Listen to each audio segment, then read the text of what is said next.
I want to welcome everyone to Psychology and Literature this semester. I really look forward to learning with every one of you. I think this is going to be a delight that none of us can yet imagine.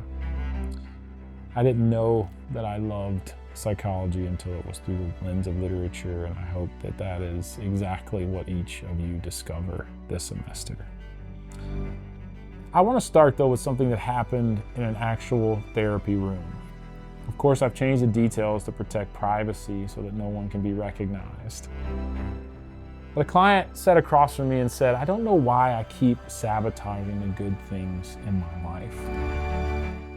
She had a promotion she wasn't taking, a relationship that she kept picking fights in and poking and prodding her partner, and a body that ached in ways that none of her doctors could explain. She wasn't confused about the facts of her life. In fact, she could list them in order, with specificity. But she was confused and frustrated by the shape of her own story, the logic underneath the facts, the wrestling with the question of why things were like they were. Something in her seemed to be pulling or wrestling with something else in her. And she couldn't find the seams or the lines or the connection where those two seams or those forces met. That's an image that I intend to ask you to hold for the rest of this semester. And I ask you to hold that because that's what a novel does as well. In fact, any literature puts people directly in front of you and lets you watch them not quite understand themselves. The difference between my client and, say, a character like Hester Prynne or the governess in a Henry James story is that Hester and the governess were built deliberately, on purpose, by a writer to be watched exactly the way that they were playing out. That's actually the craft of writing novels. The novelist gets to decide exactly how much interior life to show and exactly how much to withhold. And every one of those decisions, at least for the argument of this course, is a psychological decision. And I think that that's true whether or not a writer had a single day of formal training in psychology. So my first real question to you this semester, and I want to state it plainly before we really do anything else, is that when we bring psychological language into a room built by a novelist, are we helping the room or are we redecorating it till it looks like our room instead of their room? That question doesn't have a single right answer. It has better and worse answers, perhaps depending on how carefully you argue for them, and learning to argue for them carefully is really what this course is going to ask you to do. What do you already believe makes a character feel psychologically real to you as a reader? Think about that. Hold that thought. I think probably in about 20 minutes or so, we're going to come back to that. And I really suspect that your answer will be more complicated by the end of this lecture, which is exactly what I want.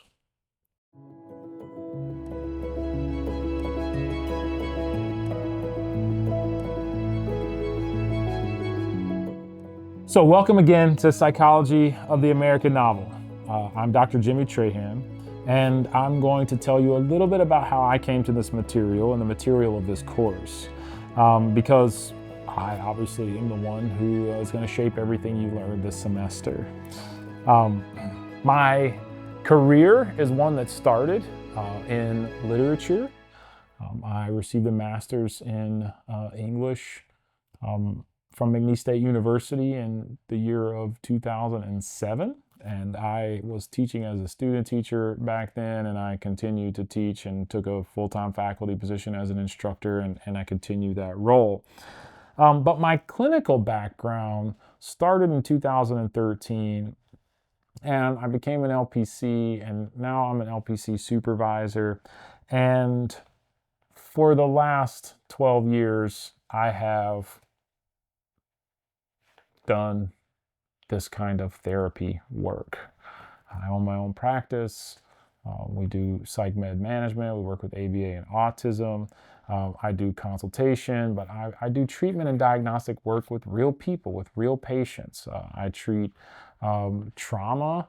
I manage people who are in family crisis. I do custody evaluations, all of the things that you can think of that would exist with real people carrying real histories. But the interesting thing about that is that me looking back on my life as an educator and as a therapist and a clinician and a business owner and all of those things is that there's not like one lens through which to look at everything and it just be perfectly clear. There's not one way to look at something and it be perfectly clear. It's kind of all the lenses together, stacked on top of each other that sort of create the prism of beauty that exists in a story. And obviously, when it comes to the way that I read and interpret and teach a novel, I don't leave that clinical or that psychological lens at the door. And what I really want this class to do is sort of help you not have to do that either. But that's going to also depend on very honest engagement between the both of us. You know, I'm going to be honest with you, and I think that this honesty is going to matter from week to week. Novels and stories that we read and study in this class, or that you read outside of this class, or that you end up watching on Netflix or some other streaming channel, the way that a lot of today's literature, or at least the medium that a lot of today's literature is shared in, those are not clinical intake files, and characters are absolutely not clients or patients. Part of what we're doing this semester is not to try to diagnose or label or create some sort of psychological terminology in which we could sort of rubber stamp any character. But what we're trying to do is use a powerful set of tools. What I'm going to consider is the vocabulary of psychology to give us depth and breadth of character understanding and plot understanding and setting understanding. But we're not going to let those tools flatten the thing that we're trying to understand or the thing that we're trying to absorb. These tools are good at revealing, but they can also be really good at oversimplifying, sometimes in the very same gesture, in the very same motion. And what we don't want to do is oversimplify with a simple just rubber stamp label. That's not the goal. Okay?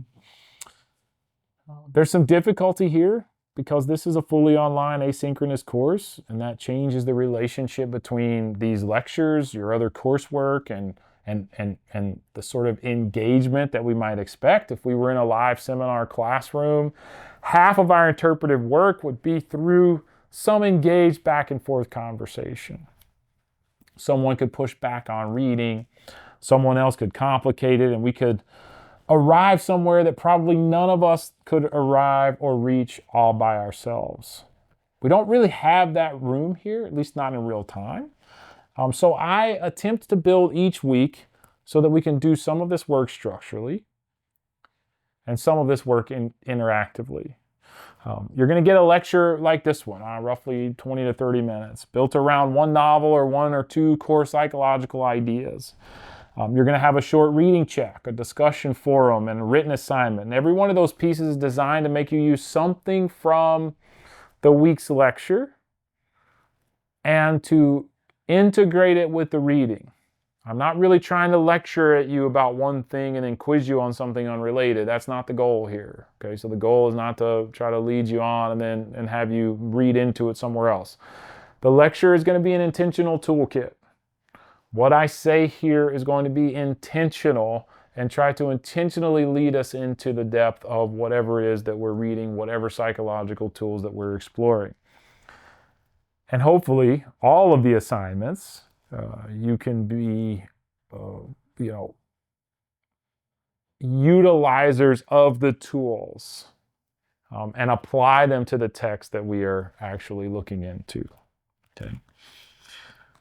The core of the course is that we're going to move through 7 American novels. We're going to move through them chronologically, starting with Nathaniel Hawthorne's Scarlet Letter from 1850 and ending with a contemporary novel, one that was published in 2007 by the end of the term. The through line across all 7 of these of these novels, is the psychological interior. How the fiction itself, how the story represents the inside of a mind.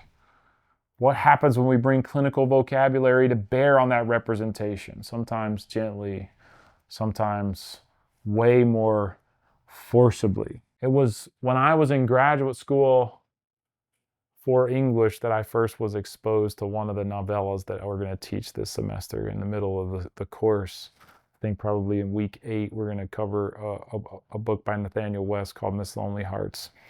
And it was my exposure to that profoundly impacted my pursuit of anything and everything psychological.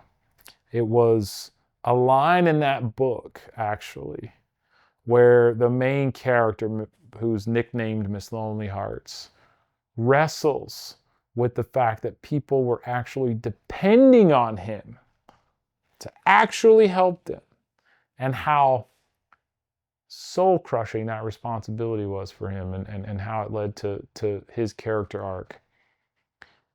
And it's that profundity, that impact that it had on me, that sort of motivated me, even in my own pursuit of a sort of adjacent career, if you will. Like, that to me is how profound the relationship between psychology and literature actually is. I chose these 7 novels because each one gives us a genuinely different psychological problem to think about. Hawthorne gives us conscious versus concealment. James gives us perception itself, just our perception, but under the strain and the pressure of exogenous and internal things.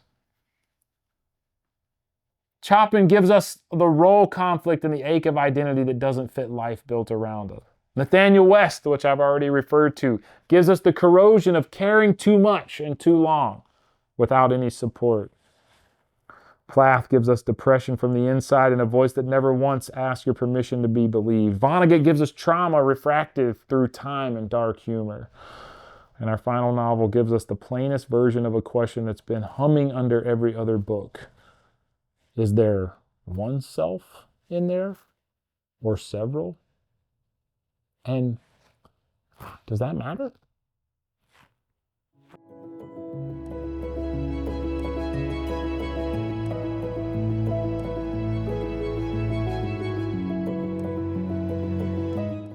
Right, here's the question that I promised you, and I want to say it as precisely as I can, because you're going to hear me return to it in some version or another every single lecture this semester. And I want you to start noticing it as recurring structure in this class, almost a ritual, if you will, rather than a one-off idea that I just mentioned in this first lecture and then I abandoned. When we take a psychological concept, something like repression or guilt or trauma, and we apply it to a literary character, we are doing an act of translation, okay? We're taking something a novelist built out of a scene, out of dialogue, out of silence, out of gesture, out of structure, okay? And we're redescribing it in a vocabulary of a different discipline entirely. One that has its own history, one that has its own assumptions, and it's also its own blind spots, okay? Psychology is not perfect, and it's not pure in any sense of the word. The problem with that is sometimes translations illuminate. Sometimes it gives us a name for something that the text was clearly doing, but it wasn't named for us directly. Now, the reason that can be a problem is because sometimes that might not have been the novelist's intention at all, but one of the things we're going to learn about studying literature is that it doesn't matter what the novelist intended, right? It's our absorption or our perception that matters. But one of the beautiful things about the illumination or the potential for that is that once we have a name, we can see a pattern more clearly. Maybe it's across the whole book. We can notice its variations, its escalations, its relief. Sometimes, though, that same act of translation can flatten or take away meaning. It might take something that the text intended to be genuinely ambiguous, something the author might have wanted quite deliberately to keep unresolved or inconclusive, and forces this sort of clean diagnostic label on it as though it could be rubber stamped, as I mentioned before. And what happens there potentially is that the label starts to speak for the character, doing the character's talking for the character. And then the character stops being a singular, imagined, irreducible person and starts being some illustration, some example in a textbook, a case that happens to wear some period clothing. Some mechanism, for this class, an American novel character, right? I want to be very clear that I'm not asking you to pick a side once in week 1 and be done with it for the rest of the semester. This is not psychology good, literature bad, or the inverse of that. Literary critics have argued about this for decades. Some insist that psychoanalytic or clinical readings of fiction do real, durable, interpretive work. They uncover patterns that close reading alone would miss. Others insist that frameworks on a text that had entirely different vocabularies and different assumptions about inferior or interior life, I think both camps are onto something real. And I really want you to develop your own working answer to this question, novel by novel, story by story, rather than simply interpreting mine or anyone else's, or trying to rubber stamp one lens through which you see all the stories or all the characters or all the functions of these novels. So here's your recurring task this semester, and I want to state it as plainly as I can. Every time we apply a psychological term to a character, I want you to ask two questions in sequence. First, what does the term let me see that I couldn't see clearly before I had a word for it? And second, and this one matters as much if not more, what does this term ask me to stop looking at or to stop asking about the moment I apply it? If a label makes you feel like you have finished thinking about a character, that feeling of completion is usually exactly the signal to slow down, pause, rather than to move on. Premature closure is absolutely an occupational hazard of this entire field of study, and I include myself in that caution, not just you. Using a psychological label to finish or conclude someone would be a disaster in both of my careers, whether I'm talking about a literary character or a patient that's sitting across from me in an office. One label is not sufficient. One of the things that I use in therapy that I want to just sort of weave into this right now, and it sort of helps us answer that second question, is that if this label enables and deepens our curiosity, if it gives us an anchor for our curiosity so that we can explore further, then we love it and we want it. But if it ceases to support curiosity and it judges, judging stops further exploration. And we want to avoid that altogether. Okay? So we don't want to use these labels to judge. We want to avoid that. We want them to be an anchor for our curiosity so that we can go further with our curiosity. As an aside from this, but also as an anchor for this, if you will, think of a time a label, psychological or otherwise, was applied to you or to someone you know well. Did it open understanding up? Did it engage or encourage curiosity? Or did it shut down a conversation in a way that judgment would? I want you to keep that memory close, or to keep that thought pattern close. Jot it down. Let it be something that you go back to. You'll draw on instincts on that one, hopefully, this entire semester.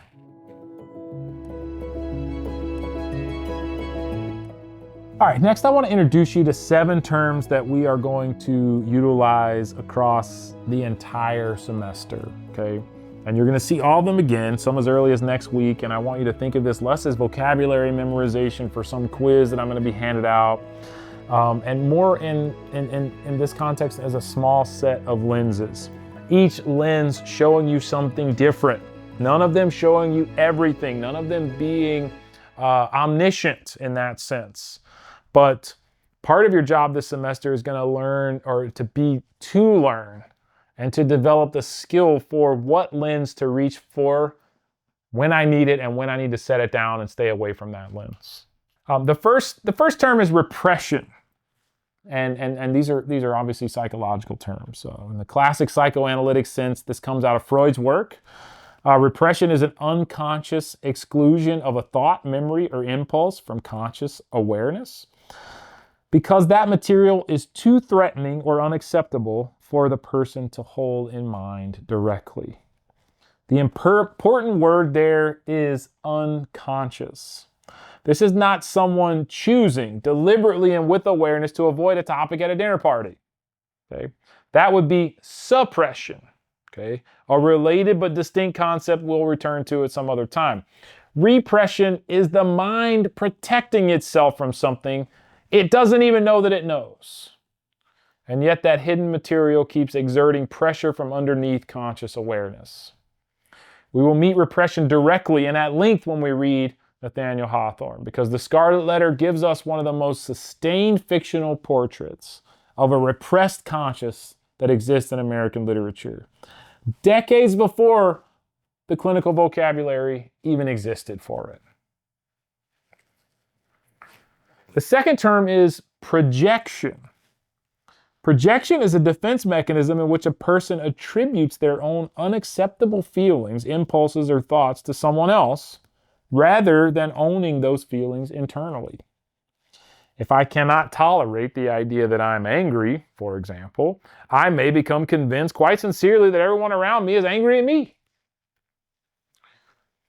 Projection becomes especially important when we get to the turn of the screw, where much of the mystery of the novella turns on whether the governess is perceiving genuine threats in the world and her exogenous spaces, or projecting her own anxieties outward onto the children and the household she's been left in charge of. The third and fourth terms are terms that travel together. And I want you to sit with the difference between them carefully because it will do interpretive work for you as early as next week. These 2 terms are ones you've heard many times, especially if you grew up in South Louisiana and you had any connection with church or religion or faith at all. Guilt and shame. Guilt is a feeling that attaches itself to a specific act. The internal sentence is something like, I did something wrong. Shame, on the contrary, is a feeling that attaches itself to the whole. The internal sentence there is, I am something wrong. The psychologist Helen Block Lewis did foundational clinical work distinguishing these 2 moral emotions. And later researchers, notably June Tangeny, extended that distinction and showed that guilt and shame tend to produce meaningfully different behaviors in people who feel them. Guilt tends to actually motivate repair, an apology, a confession, restitution, some concrete action aimed at making some specific act of wrong right. Shame, on the other hand, motivates hiding, withdrawal, self-attack, or self-loathing, because the self feels like it is the problem. There's no discrete act to fix. It's my core that is the problem. I think it's really important to hold on to that distinction. I've seen this in clinical practice many times. And it's difficult for people to wrestle with. But that distinction is going to easily bleed in to the entire lecture associated with the Scarlet Letter. The fifth term is identity.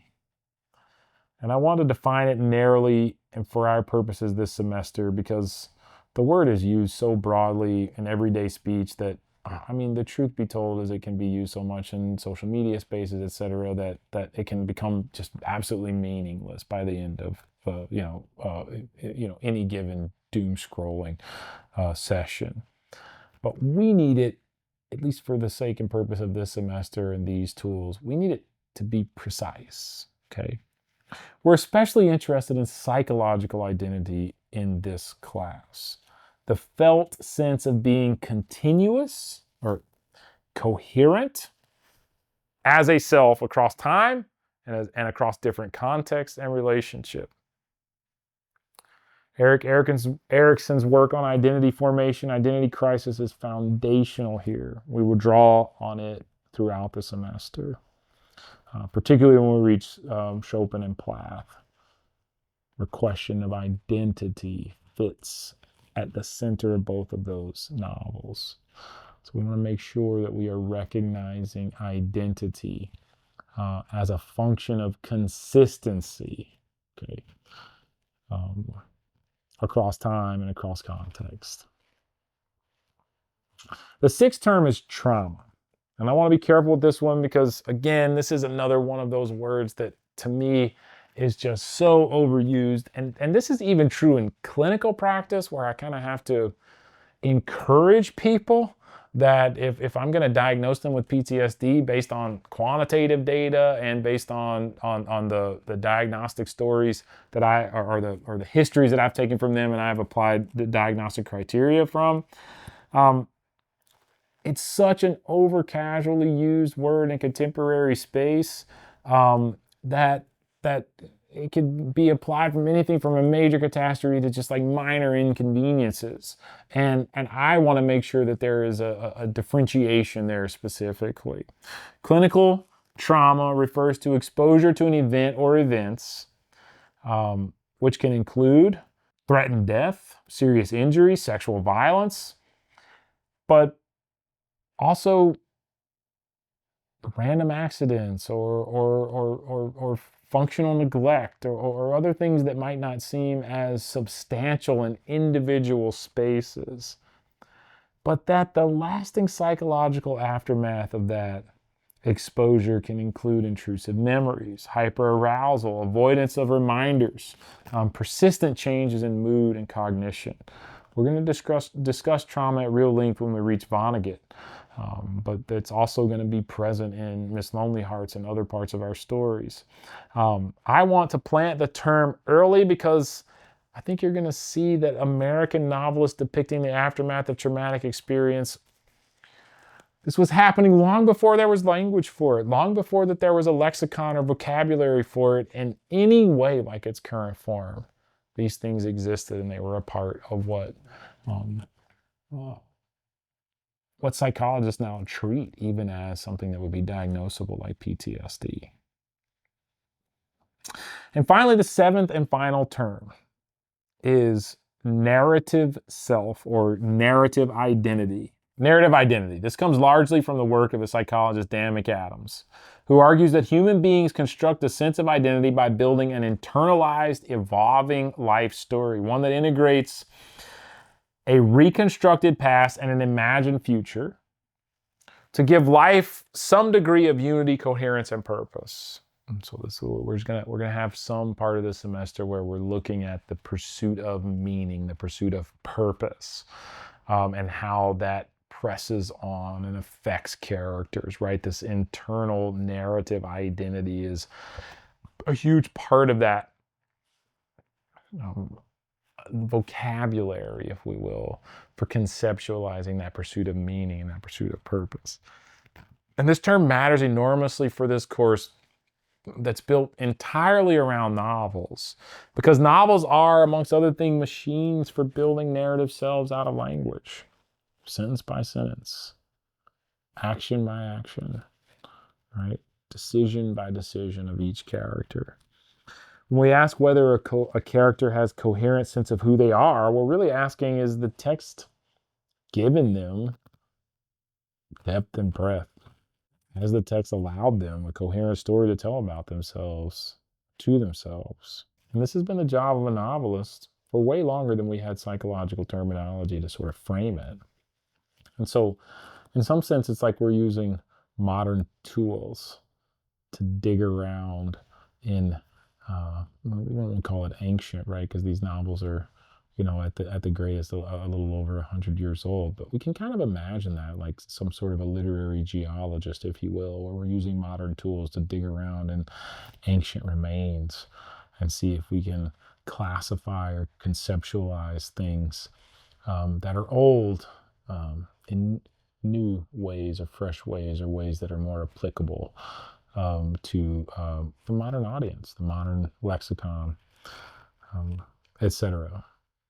At the very least, what we're recognizing here is that the human experience has probably been pretty consistent, right? And we're just creating language for it as we go. So these 7 terms then: repression, projection, guilt, shame, identity, trauma, narrative self. These are the lenses. And again, we might use one, we might use multiple, but I want us to think through the skill set of grabbing a lens and looking through it and developing, anchoring, if you will, our curiosity so that we can explore more. And I want us to think before we wrap this section up, which of these 7 words did you already carry a working definition for before today? Which one surprised you? Which one was novel to you? Which one was more complicated or something that you thought maybe you already understood or had a conceptualization of, but the definition or some of the explanations maybe expanded it or changed direction from what you expected? And I want us to kind of sit with that for a bit.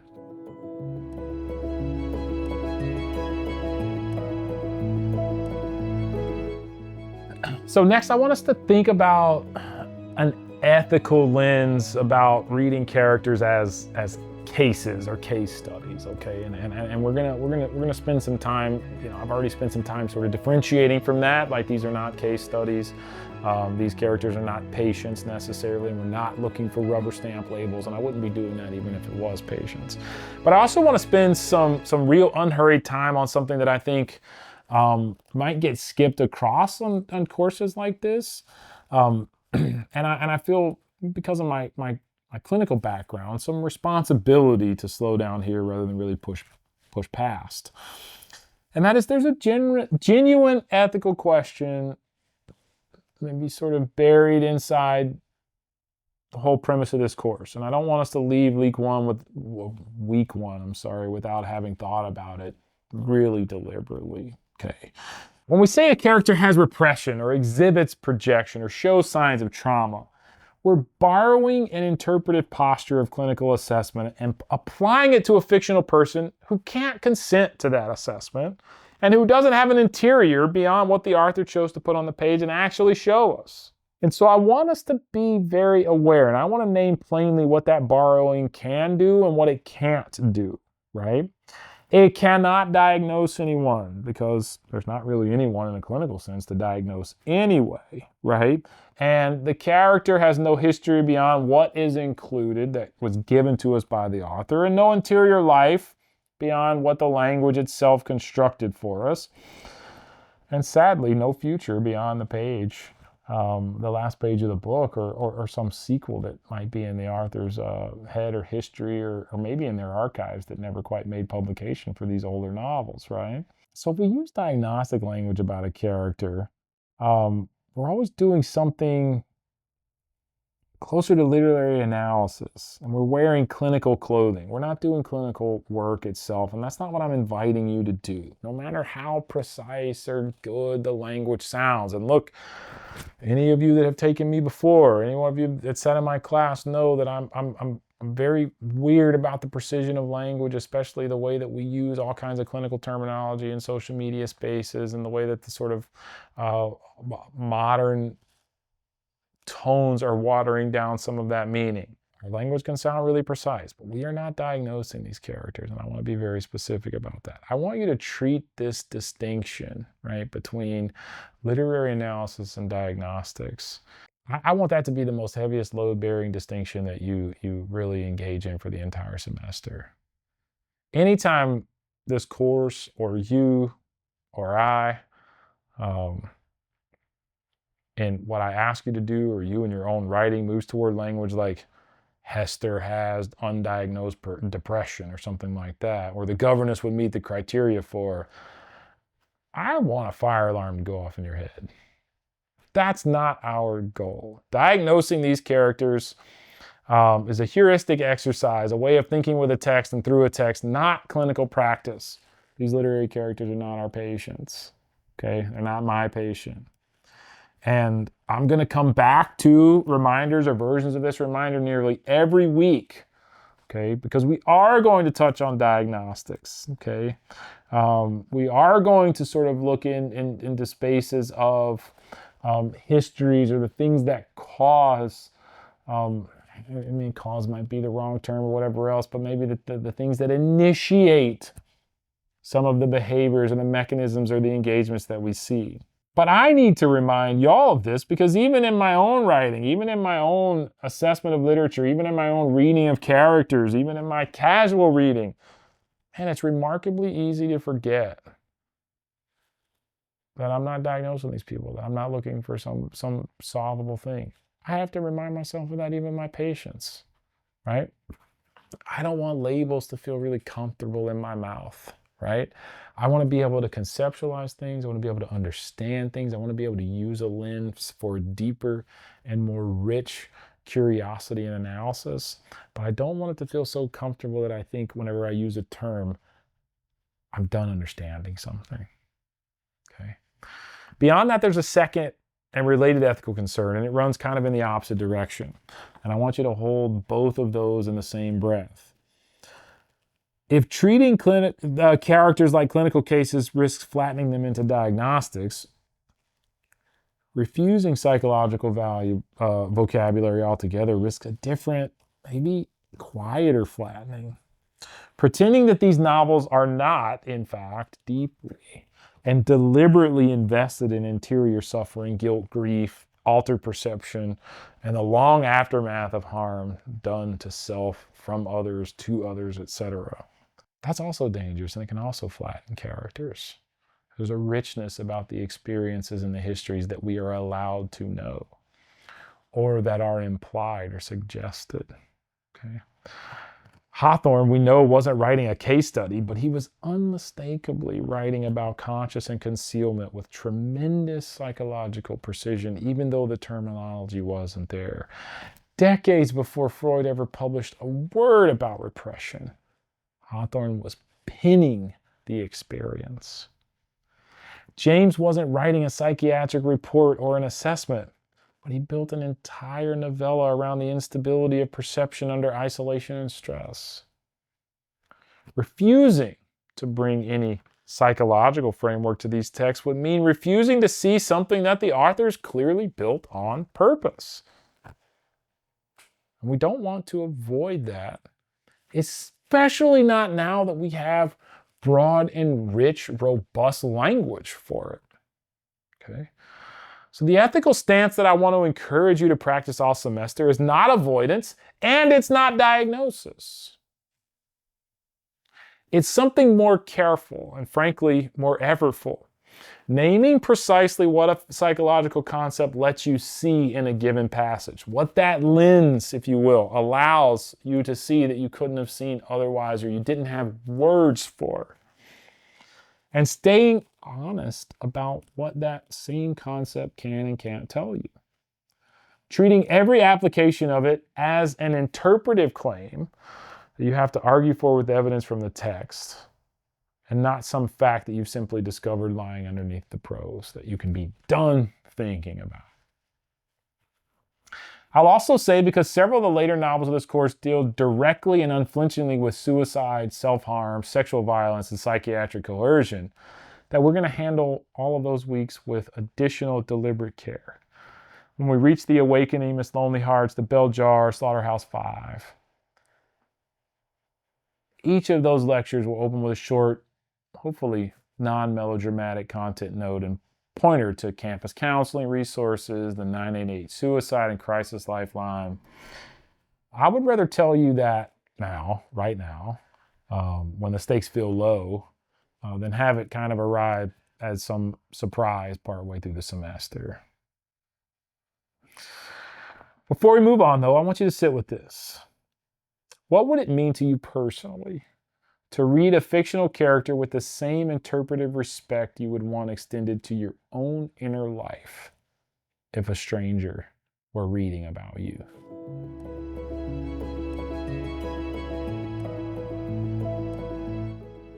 All right. The last parts of this lecture, I want to be as quick as possible, okay? I want to quickly walk you through the shape of the whole semester, and I want you to know what's coming and how you can plan your reading accordingly. Obviously, this is week 1. This is our orientation. I'm doing my best to get as much of the structure, much of my goal of the class out. Weeks 2 and 3, starting next week, take us into Hawthorne's Scarlet Letter, where our anchor concepts are guilt and shame. We've already introduced them in this lecture, but that we're going to begin really digging into them in the story of the Scarlet Letter. We're going to move quickly, even in the same novel, into repression and the private versus public self in week 3. That's a shortened week because of our Labor Day holiday, but we're going to finish that novel in 2 weeks. Weeks 4 and 5 move to James's The Turn of the Screw. And we're going to first work with perception versus reality, and unreliable narration on the analysis side.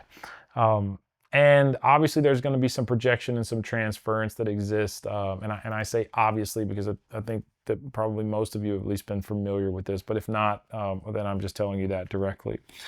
We're going to move to Chopin's Awakening after that, where role conflict and identity sit alongside depression and self-actualization. And then to Nathaniel West, Miss Lonely Hearts, where compassion fatigue and burnout just meet the kind of most dark and corrosive nihilism that you could ever imagine.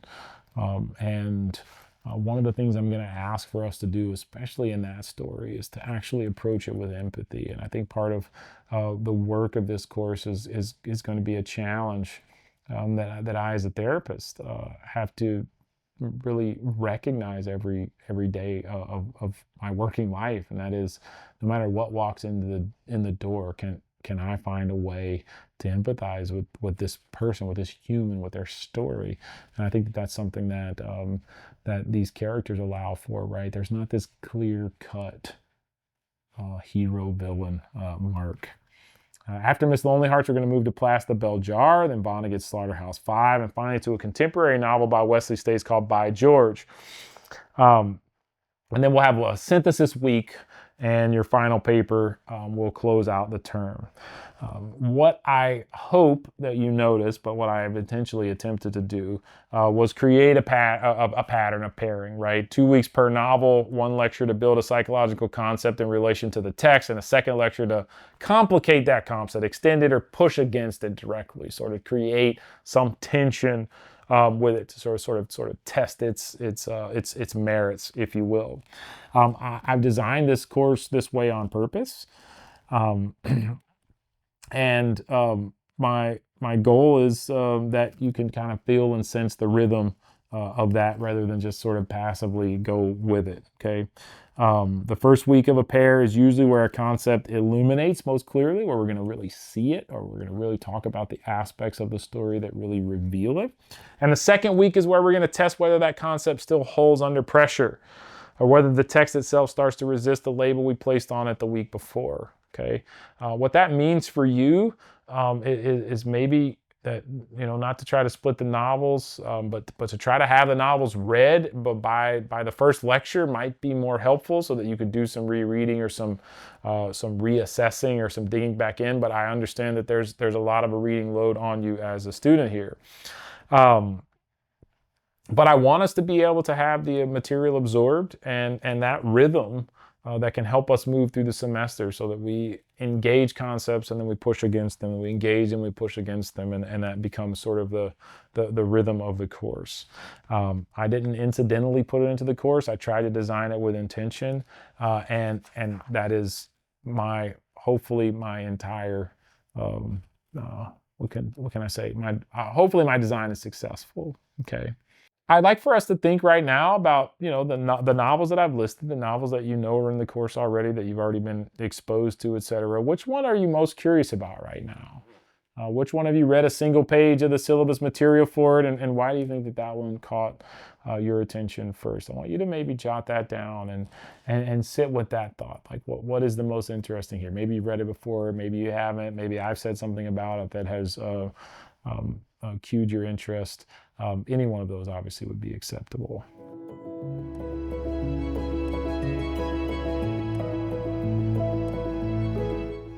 And finally, I want to connect all of this directly to what's actually due this week. Okay, I want you to leave this lecture with a clear sense of how today's material turns into work that's going to get you a grade, because I know that's really at your depth what you care about when you're in a class, right? Your syllabus quiz is meant to make sure that the mechanics of the course, the due dates, the weekly rhythm of a quiz by midweek, a forum post by Friday, replies by Sunday, and a written work by Sunday are clear in your head before your reading load picks up substantially in the next week.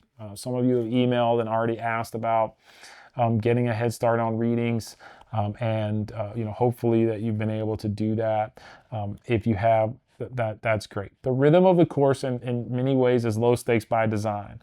In other words, I really want to remove any logistical confusion later, and I'm not trying to just like test you on minutia in the course, okay? We're gonna have a pretty regular rhythm. You're gonna have a lecture every week. You're gonna have a quiz. You're gonna have a discussion board. You're gonna have replies to the discussion board. And you're gonna have a short writing assignment. And there's gonna be a rhythm to that, to where the days are repetitive, and you can kind of get into the flow of that. Okay, I want you to have your own reading schedule and to sort of absorb the material as you can. What I'm asking you to do for discussion forum this week is titled Psychological Stories, and I want you to use it specifically to think about a story, book, a film, or even a memory or an anecdote from your own life where you noticed a character, real or fictional, doing something that felt psychologically true to you even before you had a technical word for it, okay? And then I would like for you to use one of the 7 terms that we were introduced to today: repression, projection, guilt, shame, identity, trauma, or narrative self. And I want you to employ that word. Try it out on the story that you picked. Tell us, the class, your classmates and myself, what the term illuminates about the story, about the character in the story. Be honest in your post if you think the term flattens something out or limits something that the original story or the original anecdote was doing. For your written reflection this week, and all of them are going to be 300 to 400 words, I'm asking you to do something similar but with more depth. I want you to pick one of the 7 terms from today's lecture, and I want you to write about a piece of narrative fiction. Again, any medium at all. This can be a TV series, this can be a comic book, this can be a novel, a story, it can be a personal anecdote that you think demonstrates the concept with real precision, okay?